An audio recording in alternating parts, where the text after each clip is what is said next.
안녕하세요. 올랜도 킴입니다. 오늘은 주간 시황에 대해서 말씀드려 보도록 하겠습니다. 한 주 동안의 시장 상황 한번 보겠습니다. S&P 500 같은 1.5% 하락했고 다우지수로 본다면 1.86%, 나스닥 100이 1.01% 하락했다. 그 다음 미드캡 자체는 1.94, 그 다음 스몰캡 자체는 2.02, 2.20, 마이크로캡은 1.74가 하락이 됐다. 이렇게 보시면 되겠죠. 자, 한 주 동안 이렇게 됐고 YTD 있죠. 1월 1일 기준으로 시작해서 봤을 때는 2.88%, 2.95, 3.35가 하락이 됐다. 이렇게 보시면 됩니다. 그래서 아직까지 하락폭이 뭐 5%, 6%까지는 되지 않고 있다. YTD 기준으로 봤을 때는 그런 가운데 있죠. 스몰캡은 조금은 아직까지는 상승돼 있는 상태에 있다. 이렇게 말씀드렸습니다. 아직까지 전쟁을 갖다 완전히 반영한 것은 아니다. 이렇게 말씀드립니다. 자, 한 주 동안의 퍼포먼스 한번 보겠습니다. 가장 많이 올랐던 것은 역시나 에너지가 많이 올랐고, 그 다음 유틸리티가 0.23, 그 다음에 컨슈머 디펜스 있죠. 방어주가 0.17. 자, 근데 테크놀로지 기술 부분이 마이너스 0.72로서 그렇게 큰 폭으로 하락되지 않았다. 이때까지 많이 내려왔기 때문에 자, 그에 따른 좀 반발 매수세가 있는 거 아니냐. 더 이상 꺾이지가 않고 있다. 자, 그로 인해서 기술주는 많이 안 꺾였고, 역시나 에너지가 많이 상승했다. 자, 나머지 뭐 전반적으로 봤을 때는 큰 폭의 상승이 있었던 한 주였다. 이렇게 말씀을 드리겠습니다. 자, 그래서 한 주 동안 멜브 보시게 되면 다른 것보다는 세마이컨덕터를 있죠. 반도체 쪽으로 좀 올랐는데 그 중에서도 마이크론 테크놀로지가 15%나 올랐다. 자, 그 이유는 다음 주에 있을 실적 발표 기대로 인해서 좀 많이 올라가고 있는데, 자, 아무래도 메모리 저장 자체 쪽으로 지금 매기가 돌고 있다. 이렇게 보시면 되겠고, 그 다음에 반도체 장비 있죠. 이런 것들이 좀 많이 올랐다. 이렇게 보시면 되겠죠. 이런 가운데 있었기 때문에 반도체 중심으로 조금은 장이 일단 매기가 돌았는데 뭐 큰 폭의 상승이 있었던 건 아니다. 자, 그 다음 또 봐야 될 것이 소프트웨어 쪽 있죠. 이쪽은 아무래도 오라클만 좀 상승했고 나머지 소프트웨어는 역시나 계속해서 하락세가 펼쳐졌다.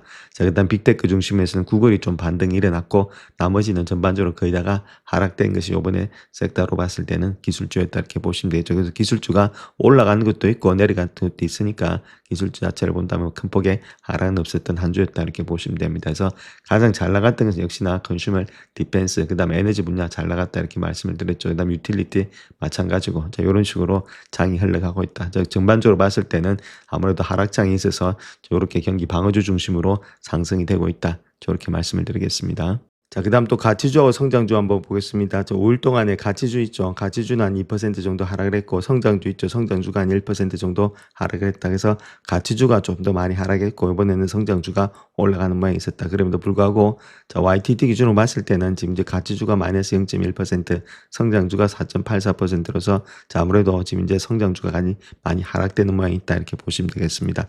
전반적으로 아직까지는 가치주 중심으로 장이 흘러가고 있다. 이렇게 보시면 되겠죠. 그래서 우리가 일단 봐야 될 것은 물론 지금 이제 많이 빠졌기 때문에 성장주 자체가 기술주가 좀 반등은 될 수 있겠지만 조금 더 시간을 보면서 적극적으로 매수보다는 좀 관망의 자세가 필요할 때다. 이렇게 말씀을 드립니다. 자, 그렇다면 한 주 동안의 전체적인 시장은 어떻게 되냐. 자, 그렇게 했을 때 전체 시장이 본다면 월드 에코티가 1.51%가 하락했다는 겁니다. 그 다음에 이머징 마켓 역시도 1% 하락했고, 자, 미국의 재계한 사회도 한 2%가 하락이 됐다. 전반적으로 자, 많이 하락이 됐죠. 디벨 마켓 역시도 2% 이상이 하락이 됐다.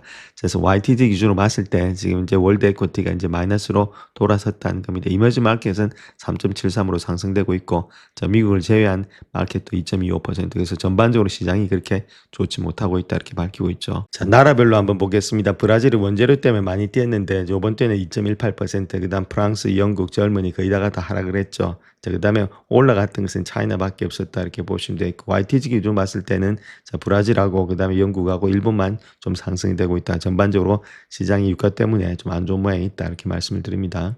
자, 그 다음 또 채권에 대해서 한번 봐야 되는데 20년물 이건 채권의 가격입니다. 채권의 가격이 5일 동안 2.17% 떨어졌다는 이야기가 되겠죠. 채권의 가격이 떨어졌다는 말은 채권의 금리가 올라갔다는 이야기가 되겠죠. 자, 그만큼 채권의 금리가 올라가니까 시장이 안 좋죠. 보통 채권의 금리가 올라가면은 이런 쪽으로 일단 자금이 들어가면서 아무리 좋아야 되는데 좋으면서 일단 채권의 가격이 높아지면서 금리가 떨어져야 되는데 도로 금리가 올라가면서 채권의 가격이 떨어지고 있다는 말은 시장이 일단 채권 쪽으로도 자금이 안 들어가고 있다. 내가 채권을 갖다가 안전자산으로 여기지 않겠다. 자, 그런 뜻이 포함되어 있죠. 자, YTD 기준으로서 아직까지도 마이너스 폭이 되고 있고, 자, 그런 가운데 있기 때문에 채권 시장 자체도 지금 4.25%를 넘어가는 상태에 있습니다. 10년물 같은 경우에 있어서는. 자, 그러니까 이렇게 올라가게 되면 10년물이 올라간다. 자, 그래 주가 달리기 좀 힘들겠죠. 그러니까 이런 모양이 현재의 채권의 메커니즘이 되고 있다. 채권으로도 결론은 자금이 안 들어오고 있다. 이렇게 말씀드립니다. 자, 그렇다면 골드 쪽으로 자금이 들어오느냐? 자, 그거 한번 보겠습니다. 골드도 한 주 동안 2.68%, 실버, 플래티늄 전부 다 하락되고 있죠. 그러니까 이 실물 자산 쪽으로도 자금이 안 들어오고 있다는 거겠죠. 이런 것들. 지금 YTD 기준 봤을 때는 올라갔던 폭을 16%, 12%로서 올라갔던 폭을 많이 까먹고 있다. 이렇게 말씀드릴 수 있겠죠. 그럼 채권에도 돈이 안 들고 있고, 금에도 돈이 안 들어가고 있다. 이렇게 보시면 되겠죠. 그렇다면 어디에 자금이 들어가고 있는지도 우리가 한번 체킹을 해보시자. 이렇게 말씀을 드립니다. 그래서 단지 어디 쪽으로 가고 있느냐? 지금 US 달러 쪽으로 가고 있다는 겁니다. 올 동안 1.53%, 지금 브리티시 파운드, 뭐 유로, 그 다음에 제페니스는 다 하락이죠. 그래서 지금 YTG 기준에서도 3.18%가 많이 올라갔다. 100을 돌파하고 있죠. 즉 말해서 금리가 올라간다는 말은 아무래도 다른 것보다는 돈의 가치가 올라가고 있죠. 즉 말해서 그래서 달러 가치가 올라가고 있다는 겁니다. 그래서 금리가 올라가는 것이 여기에 있다. 이렇게 보시면 되겠죠. 그래서 전반적으로 봐서 다른 데로 돈이 들어가는 게 아니라 지금 현재 달러로 자금이 다 들어가고 있다. 이렇게 말씀을 드립니다. 자, 일단 밸류에이션 한번 보겠습니다. P 레이쇼 봤을 때 S&P 500 같은 20배수 정도 되고 있죠. 또 조금은 내려왔습니다. 24배수까지 갔던 것이. 자, 그 다음 IT 있죠. 인포메이션 테크놀로지는 22.8배수까지 상당히 많이 내려왔죠. 32배수까지 갔던 것이. 자, 그런 가운데 있기 때문에 주가가 그렇게 빠지지 않는 것이 이렇게 밸류에이션이 낮기 때문에 저가 매수세가 조금씩은 들어오고 있다. 이렇게 보시면 되겠습니다. 자, 그 다음 파이낸셜부터 한번 보겠습니다. 섹터 파이낸셜을 보시면 P 레이쇼가 14.2가 되고 있죠. 상당히 많이 내려오고 있죠. 자, 그만큼 투매가 많이 일어났다는 그 이야기입니다. 밸류에이션이 낮게 되고 있다는 이야기는.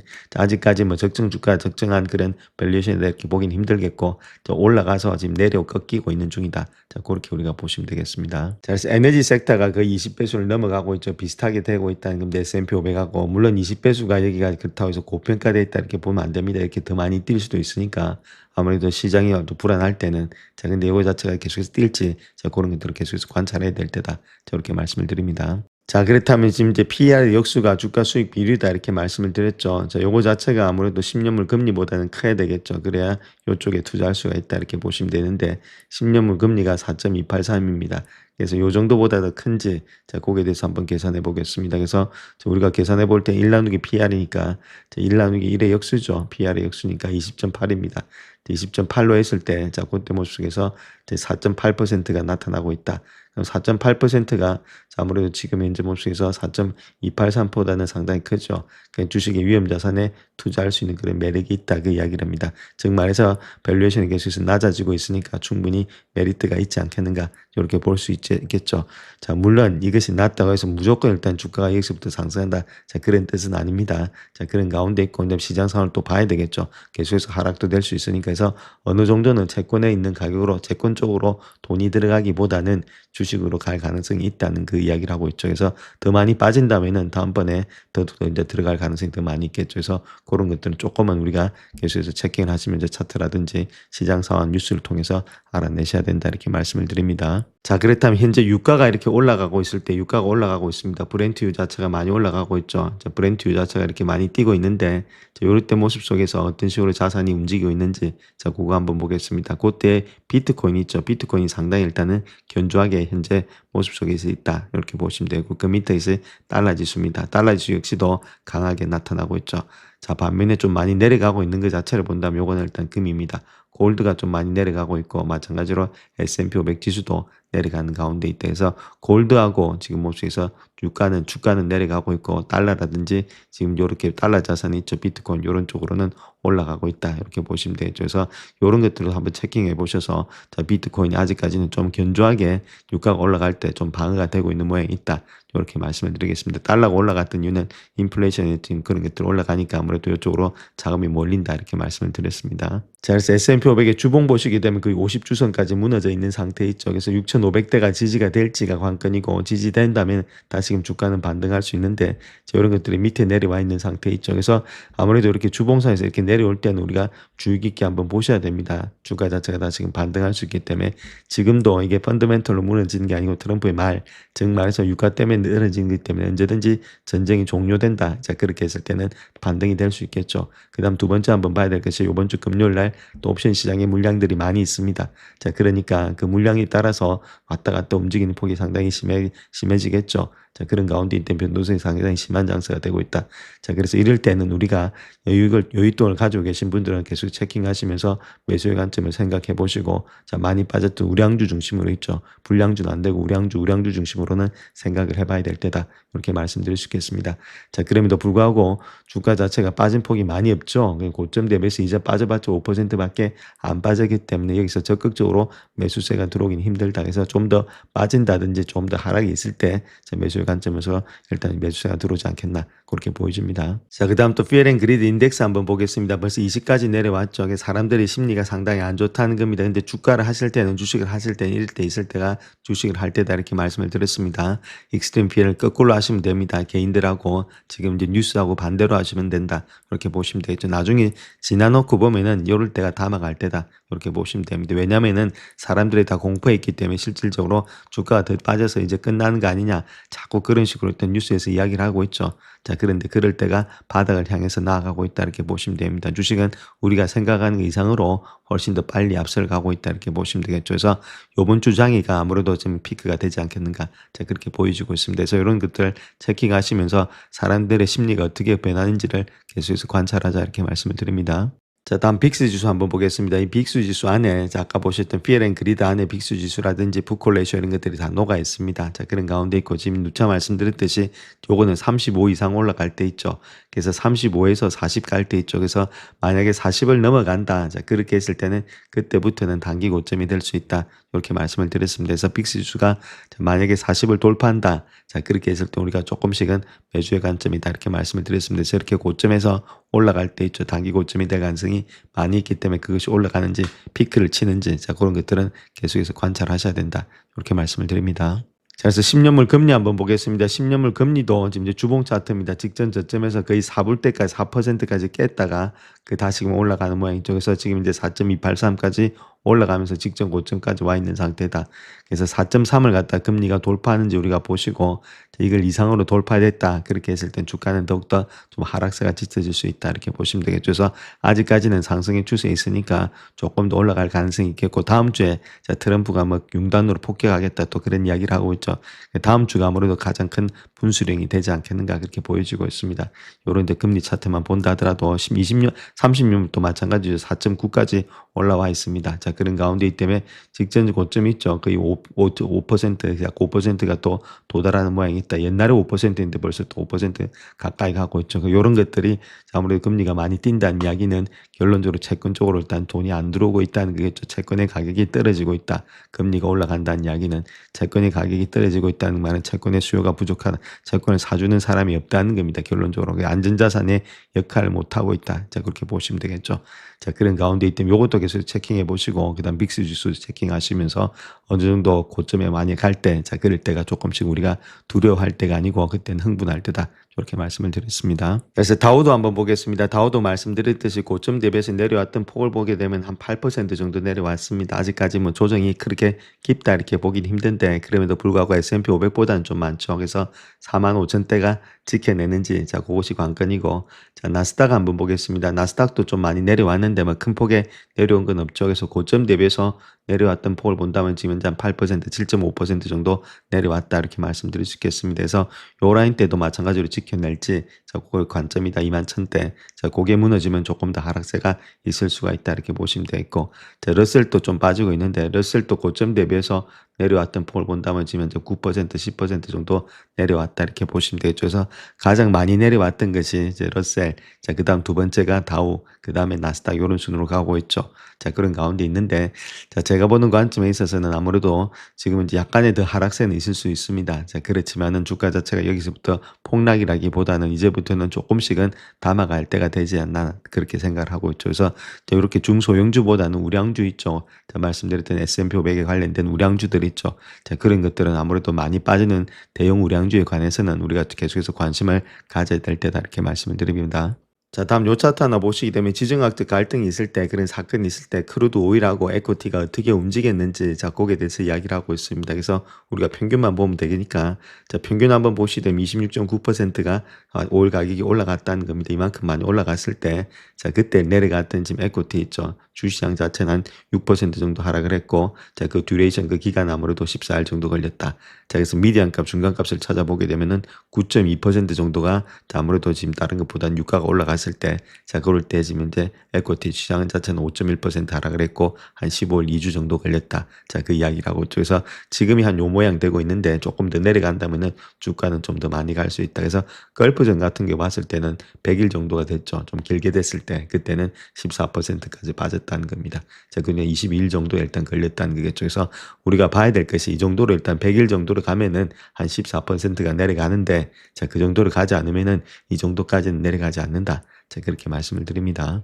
자, 트럼프는 이란이 휴전 협상 의사를 밝히고 있는데 조건이 충분치 않다 이렇게 말하고 있습니다. 자, 그런 가운데 있기 때문에 합의에 이르지 않겠다. 조건이 충분치 않아서 자, 그렇게 말하면서 어떤 합의든 이란이 핵 개발의 야욕을 갖다 완전히 포기해야 된다. 그렇게 말하고 있죠. 뭐 구체적인 조건은 밝히지 않았다. 자, 그렇게 말하고 있는데 자, 트럼프가 이런 식으로 계속해서 의사를 밝히고 있다. 이렇게 이야기할 필요도 없겠죠. 자기가 일단 지금 힘들지 않으면은 하든지 말든지인데 자기도 빨리 끝내고 싶다는 것이 여기에 내포되어 있다. 이렇게 말씀드립니다. 자, 그래서 이번 한 주 동안 한번 요약해 보게 되면 이란과의 긴장 고조로 인해서 유가의 급격한 변동을 초래했고 이는 인플레이션 우려를 증폭시키면서 세계 에너지 공급, 그다음 경제 안정에 대한 불확실성을 증대시켰다 이렇게 보시면 되겠죠. 또한 PC 개인 소비 지출 자체가 인플레이션 상승과 GDP 성장률의 둔화 이런 것들을 통해서 성장 둔화와 지속적인 물가 상승의 압력이 결합된 스태그플레이션의 가능성에 대한 우려도 다시금 불러일으키고 있다. 이렇게 말하고 있죠.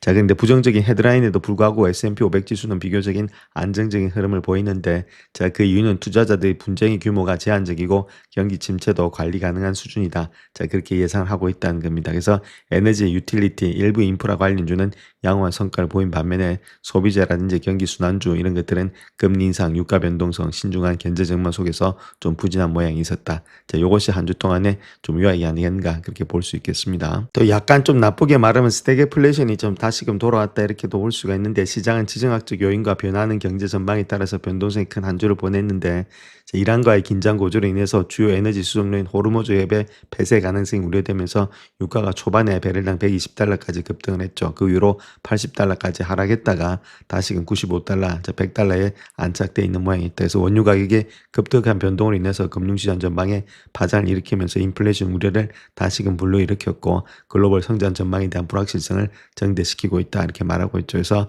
경제 데이터 역시도 조금 이런 신중한 분위기를 강화되고 있는데 1월에 PCE 물가지수가 전년도기 대비 3.1%로 예상보다 소폭 상승했다. 그 다음에 성장률 자체는 0.7%로 하향 조정됐다. 그래서 물가는 뛰고 성장은 좀 줄어드는 모양이 있었죠. 자, 이런 것들. 그 다음에 또 높은 유가까지 더해지면서 달러화가 강세를 보였다는 것들. 그 10년 만기 국제 수익률이 4.25%를 다시 넘어서 연준 최고치를 향해 가고 있다. 자, 이런 것들이 이런 것들을 통해서 본다면은 연준의 첫 금리 인하 시점은 2분기로 미뤄질 것으로 예상이 되고 있다. 자, 그렇게 말하고 있습니다. 자, 그래서 다음 요 차트를 보시게 되면 9월 16일자 있죠. 자, 그걸 기준으로 해서 금리 인하의 타겟이 얼마만큼의 가능성이 있느냐 했을 때는 37.8%밖에 되지 않고 있죠. 현재가 요 가격대인데 요 금리대인데 그렇게 한번 내려오는 것 자체도 지금 9월 달 들어서도 좀 할까 말까가 되고 있다. 그 이야기를 하고 있습니다. 자, 인플레이션 압력과 경기 둔화가 맞물리면서 스태그플레이션의 가능성에 대한 우려가 다시금 제기되고 있음에도 불구하고 불안정한 거시 경제 상황, 끊임없이 쏟아지는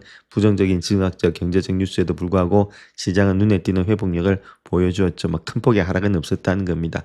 자, 그런 가운데 있기 때문에 사상 최고치 대비해서 5% 미만의 차이를 유지하고 있다는 것들, 또 연초 대비해서는 3% 하락에 그치고 있다. 그 이유는 심각한 경기 침체를 예상하기보다는 단기적인 변동성을 조심스럽게 바라보고 있다. 자, 그렇게 말하고 있죠. 그래서 시장은 이란과의 분쟁이 비교적 단기간에 끝날 것으로 예상하고 있기 때문이다. 따라서 상황이 더욱더 명확해질 때까지는 시장은 변동성이 크지만은 비교적 안전한 범위 내에서 등락을 반복할 수 있을 것으로 보여지고 있다. 그렇게 말하고 있고, 물론 유가 안정, 인플레이션 우려 완화 이런 것들이 신속하게 되면 좋은데 좀 장기적으로 간다 하더라도 올 말까지 되지 않겠는가 그렇게 보여지고 있습니다. 자, 시장에서 서서히 공포감이 확산되고 있죠. 그렇다면 다음 주에 매도세가 더욱더 거세질 것으로 예상이 되고 있고, 그 옵션 거래자들이 우려를 표명하면서 시스템 투자 펀드들은 미국 주식에 대한 투자 비중을 줄일 것으로 예상이 되고 있다. 그래서 다음 주가 조금은 아무래도 등락이 좀 심한 한 주가 되지 않겠나. 자, 그렇게 볼 수가 있겠습니다. 자, 그런 이유들을 한번 보게 되면 공포지수로 불리는 빅스 지수가 27을 넘어섰는데 이는 시장이 불확실성 속에서 투자자들 우려가 높아졌음을 나타내고 있고, S&P 500 지수는 1년 만에 가장 긴 주간의 하락세를 기록하고 있다. 그래서 52평선 위에 있는 종목은 전체 31%에 불과하고 있다. 이렇게 말하고 있죠. 자, 상승세는 기술주에 집중된 반면에 시스템 펀드들은 다음 주에 미국 주식 투자에 360억 달러를 줄일 예정에 있다. 자, 그렇게 밝히고 있기 때문에 자, 아무래도 주가 자체가 많이 좀 왔다 갔다 하지 않겠는가. 또 옵션 거래량도 상당히 많이 있다. 이렇게 말씀드립니다. 자, 현재 S&P 500의 한 달의 실현 변동성은 12%에 불과하고 지수는 사상 최고치에서 5% 미내에 머물러 있다. 이렇게 말하고 있죠. 물론 두 지표만 보면은 시장이 안정된 상태에 있지만은 최근에 S&P 500의 변동이 옵션 시장에서 나타나는 불안감을 완전히 반영하지는 못하고 있다. 이렇게 말하고 있죠. 옵션 시장은 좀 많이 왔다 갔다 합니다. 그래서 이 차트를 한번 보시면 이거는 SPX고 파란 거는 위에 있는 것은 빅스죠. 빅스는 많이 움직이고 있는데 지금 SPX 즉 말해서 S&P 500은 그렇게 많이 움직이지 않고 있다. 이렇게 보시면 되는데 아무래도 다음 주에 좀 많이 이렇게 변동이 일어나지 않겠는가. 제가 그렇게들 보고 있습니다. 자, 특별히 빅스 지수는 S&P 500의 옵션 거래량에 따라서 변동이 되고 있기 때문에 빅스 지수가 높다는 것 자체가 더 많은 투자들의 시장 폭락에 대비한 해지 수단을 찾고 있음을 의미할 수 있다. 자, 그렇게 이야기를 하고 있고 표면적으로 보면은 10거래일 중에서 S&P 500 지수가 1% 이상 하락 마감한 날은 다 두 번뿐이다. 그렇게 많이 하락을 하지 않았다는 겁니다. 자, 그럼에도 불구하고 종가 수준은 잔동의 변동성을 가릴 수가 있는데 자, 빅스 지수가 금요일에 27을 웃도는 수준으로 마감했는데 이는 지수의 장기 평균보다도 표준 편차가 좀 높은 수준이다. 이렇게 말하고 있고 장중에 주가가 극심한 등락을 거듭했음에도 불구하고 주가는 안정세 또는 중립적인 상태로 돌아왔는데 자, 아무런 손해도 입히지 않았다는 거죠. 요것만 가지고는 우리가 볼 수는 없겠고 자, 아무래도 빅스 지수가 많이 움직이고 있다는 것 자체가 옵션의 거래량이 많다. 그러니까 변동성이 심하다. 그 이야기를 하고 있습니다. 자, 그렇지만 시장은 겉으로 보이는 것보다 훨씬 더 취약한 모습을 보이고 있다. 그렇게 말하고 있죠. 특별히 S&P 500 구성 종목 중에서 52평선 위에서 마감한 종목이 31%에 불과하다.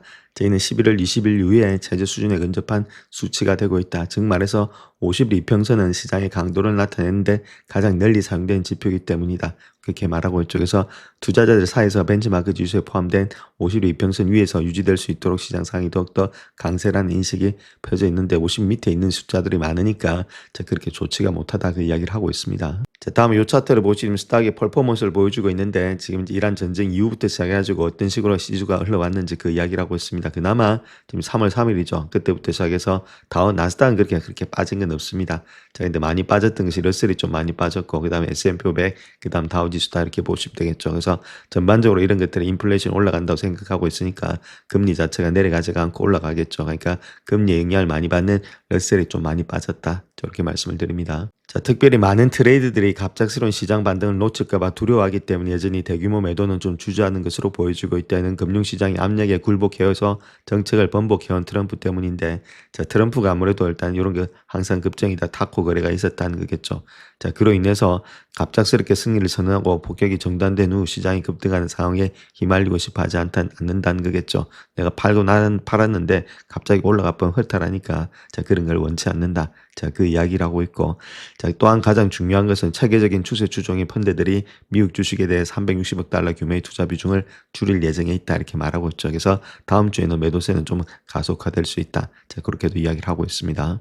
자, 현재 금융 부분에서의 시장에서에 대한 섬뜩한 기술적인 신호들이 나타나고 있는데 특별히 추세선이 이탈되고 있고 데드 크로스, 상대 강도의 급락, 여러 지표들이 하락세를 암시하는 것으로 보여지고 있다. 자, 그렇게 이야기를 하고 있습니다. 자, 특별히 여러 차트들을 보면 금융 부분이 기술적인 하락세를 겪고 있는 것으로 보여지고 있고 나머지 주시장에도 불안감이 좀 조성될 수 있다. 금융발 하락이 되지 않겠는가 그렇게도 볼 수 있겠죠. 그래서 비록 ETF, LXF 있죠. 이게 금융 파이낸셜 분야입니다. 그래서 금요일에 소폭 반등하면서 2년 만에 최장인 6개월 연속 하락세를 마감을 했지만은 불길한 데드 크로스 패턴 형태로서 빨간색 경고등이 켜지고 있다. 그 이야기를 하고 있죠. 자, 그래서 은행들이 민간 신용 문제에 얼마나 노출되어 있는지 또한 그런 문제가 얼마나 광범위하게 퍼져 있는지 불확실하지만은 다른 것보다는 아무래도 금융 부분에서 정당한 스트레스가 있다 이렇게 말하고 있고, 자, 특별히 은행업은 신뢰를 기반으로 하는 사업이기 때문에 전염의 위험이 상당히 존재한다. 그래서 조정폭이 커지거나 대규모 손실이 발생하거나 상황이 진절될 때까지는 투자는 좀 피하는 것이 좋다. 그렇게 말하고 있죠. 자, 그런 가운데 이 때문에 아무래도 신뢰가 좀 흔들리면은 주가 자체가 많이 흔들릴 수 있다. 자, 그 이야기를 하고 있습니다. 자, 그래서 금융주들이 있죠. Financial Fund Flow, 이제 금융주들의 펀드 플로우를 한번 보시면 자금 흐름 자체가 이 정도로 많이 빠져나갔다는 겁니다. 한 38억 정도가 한 주 만에 그렇게 빠져나갔다는 거겠죠. 자, 이로 인해서 금융주가 지금 이제 힘을 못 쓰고 있는 것이 현재 모습이다. 뭐 사모대출 이런 것들이 같이 겹치면서 금융주에서 자금 이탈이 많이 일어나고 있다. 이렇게 말씀을 드립니다. 그래서 파이낸셜 섹터 한번 보겠습니다. XLF 있죠. 이거 자체 이거 밑에 옆에 자 마지막에 있는 파이낸셜 F가 파이낸셜입니다. 그래서 라지 파이낸셜 이렇게 보시면 되겠고, 저거 이제 ETF인데 저점과 저점을 쭉 이어봤을 때 이렇게 올라가던 것이 여기서 이제 꺾여버렸다는 겁니다. 추세 이탈했다. 그다음에 저점을 이었던 추세도 이탈하면서 내려왔다. 그래서 금융이 먼저 꺾이고 그다음에 S&P 500, 그다음 나스닥, 그다음 러셀 이렇게 계속해서 같이 꺾이는 거 아니냐. 자, 그런 지금 현재 불안감을 갖고 있다 그 이야기를 하고 있죠. 그래서 다음 요 차트를 보시면 요 파란 선이 있죠. 50일 무빙 에버리지다 이렇게 보시면 됩니다. 50일짜리 지금 이제 이동 평균이고 밑에 있는 거 빨간 거 있죠. 이건 200일입니다. 그래서 200일하고 50일이 겹치면서 지금 데드 크로스가 발생됐죠. 이때까지는 한 번도 데드 크로스가 없습니다. 뭐 요때 약간 데드 크로스가 있는데, 자, 보통 보면 데드 크로스가 있을 때가 또 가장 바닥일 수가 있습니다. 이거는 후행 지표니까. 자, 그런 가운데 있는데 anyway 이렇게 되니까 시장의 상승폭이 상당히 일어나기가 힘든 거 아니냐. 그래서 좀 많이 꺾일 수가 있지 않느냐. 자, 그 이야기들을 하고 있습니다. 그래서 금융주는 유동성이 풍부하고 기업들이 성장을 위해서 자금을 차입할 만큼의 재정적으로 안정적이라고 느낄 때가 최고의 성과를 내기 때문에 종종 경기 순환의 지표로서 여겨지고 있다. 근데 내려갔다는 것 자체는 아무래도 경기 좀 불황이 있지 않겠는가 그 이야기를 하고 있죠. 금융주는 13번의 확장기 중에서 11번의 시장의 수익률을 상회하는 데 매우 일관된 성과를 보여줬다. 지금까지는 좋았는데 지금부터 저게 좀 많이 내려가고 있다는 거겠죠. 그래서 기본적으로 경기 침체가 머지않아 닥칠 수 있다. 그 이야기를 하고 있죠. 자, 그 이유는 다른 것보다는 유가 상승이 미국 경제를 둔화시킬 수 있다는 불안감을 반영하고 있기 때문이다. 저 그렇게 말하고 있죠. 물론 이런 것들이 완전히 경기 침체로 이어진다. 그렇게 보이기는 힘들겠지만 장기자금 갔을 때는 장기적으로 간다면 당연히 일단 불황이 오겠죠. 그래서 조금은 지금 이제 금융주 대해서는 좀 조심할 때다. 그 이야기를 하고 있습니다. 자, 광고 하나 하고 가겠습니다. 알파픽이 어떤 식으로 시장의 불확실성에서 투자를 해서 수익이 많이 나고 있는지 거기에 대해서 한번 살펴보겠습니다. 스티븐 크레스라는 사람이 있는데 요 분이죠. 요 분 자체가 모건 스탠리에서 한 13년 정도 근무를 했고 또 마찬가지 헤지펀드도 운영을 했으면서 35년 동안 금융시장에 있었습니다. 이런 사람이 데이터를 기반으로 해서 양적 전략을 활용해서 장기 투자 접근 방식을 취하고 있다. 그래서 감정을 배제하고 가치 성장 수익성에 집중하는 방법에 대해서 이야기를 하고 있다. 이렇게 밝히고 있죠. 그러면 수익이 어떻게 나타나고 있는지 거기에 대해서 한번 살펴보겠습니다. 자, 그래서 수익률 한번 체킹해 보겠습니다. 1개월 동안의 수익률을 보시게 되면 S&P 500은 0.27%죠. 마이너스인데 여기는 4.05%라서 한 4배 정도가 일단 수익률이 더 많다는 것들. 자, 그 다음 YTD 기준으로 해서 1월 1일부터 시작해서 2월 28일까지죠. 자, 요때 일단 수익률도 상당히 좋습니다. S&P 500이 0.79%인데 여기는 9.79%, 9배나 더 많이 있다는 것들. 그 다음 총 수익률이 3개월 동안 본다면은 2.78% S&P 500이 근데 12.64% 이것도 6배 정도 차이가 나고 있고, 또 마찬가지로 6개월 동안도 6.52%인데 28.52%로서 한 4배 정도 차이가 나고 있다. 그 다음에 1년 동안 본다 하더라도 15%인데 58%로서 거의 4배 정도 차이가 나고 있다. 그러니까 지금 1개월부터 시작해가지고 지금 이제 12개월까지 계속해서 차이가 많이 나는 그런 입장이 있다. 이렇게 보시면 되겠습니다. 자, 그렇다면 매매를 어떻게 하는지 한번 보겠습니다. 셀레스티카를 갖다가 2023년도 10월 16일 날 샀죠. 그래서 매수가가 27불 30전이었습니다. 근데 팔았죠. 2025년도 10월 31일에 345불을 주고 팔면서 1100% 일단 수익률을 나타냈다. 11배 정도 나타냈죠. 그때 S&P 500은 57%밖에 되지 않았다. 자, 그랬다가 똑같은 날짜에 똑같은 가격을 주고 다시 삽니다. 그러니까 이거는 어느 정도 차익을 실현해서 이익을 챙기고 다시금 일단 사가지고 938% 계속해서 들고 가는 그런 입장에 있다. 차익을 실현하고 들고 가는 것들. 그 다음 엠러빙 같은 경우는 2023년도 11월 15일 날에 42불에 사서 계속해서 들고 가면서 주가가 계속 올라갈 것 같으니까 841% 수익이 나고 있다. 자, 근데 요번에 일단 지금 이제 세일즈포스 이렇게 소프트웨어가 지금 이제 상당히 안 좋은 모양이 있죠. 그럴 때는 2023년도 6월 15일 날에 207불을 주고 샀는데 2025년도 12월에 5월 12일에 287불에 팔았다는 겁니다. 수익은 5%밖에 나지 않았다. 그때 S&P 500이 32%나 수익이 났음에도 불구하고 팔았다는 거죠. 지금 들고 있으면 더 마이너스가 더 많이 됐겠죠. 안 간다 싶으면은 바로바로 팔아버린다. 자, 그 다음에 또 웰스파고도 마찬가지입니다. 2025년도 3월 3일 날 사서 77불에 샀는데 2026년도 2월 3일 날에 지금 93불에 팔아버렸죠. 자, 그런 가운데 있어서 한 2%밖에 수익을 나타나지 않고 있다. 이렇게 보시면 되겠습니다. 그래서 전반적으로 해서 가지 않는 종목을 일단 바로 팔면서 갖고 가는 종목을 계속해서 들고 가고 있고 차익을 실현하면서 갖고 갔다. 안전하게 운용을 하고 있다. 그러니까 계속 수익이 나고 있다. 이렇게 밝히고 있습니다. 자, 그렇다면 우리가 알파픽스에서 마이크론 테크놀로지가 113% 올랐는데 이 회사에 대해서 알고 싶다. 그렇게 했을 때 티커 있죠. 티커에서 누르시게 되면은 이렇게 뜨고 있습니다. 그래서 이 회사에 대해서 우리가 알 수 있다는 겁니다. 마이크론 테크놀로지에 대해서 여러 가지 것들을 알 수 있죠. 뭐 지금 평가라든지 양적 분석 이런 것들 볼 수 있겠고, 그 다음에 성장성, 수익성 이런 것들도 다 알 수가 있다. 이렇게 보시면 되죠. 그래서 시너지 효과가 나타나고 있다는 겁니다. 즉 말해서 프리미엄하고 알파픽을 두 개를 같이 구입하시게 되면 이런 시너지 효과로서 같이 나타날 수 있다. 그래서 거기에 있는 포트폴리오도 볼 수 있고 그 회사를 하나씩 다 분석을 할 수 있다. 이렇게 말씀을 드리겠습니다. 영상을 끝까지 시청해 주셔서 감사합니다. 영상이 도움이 되셨다면 구독과 좋아요 부탁드립니다. 감사합니다.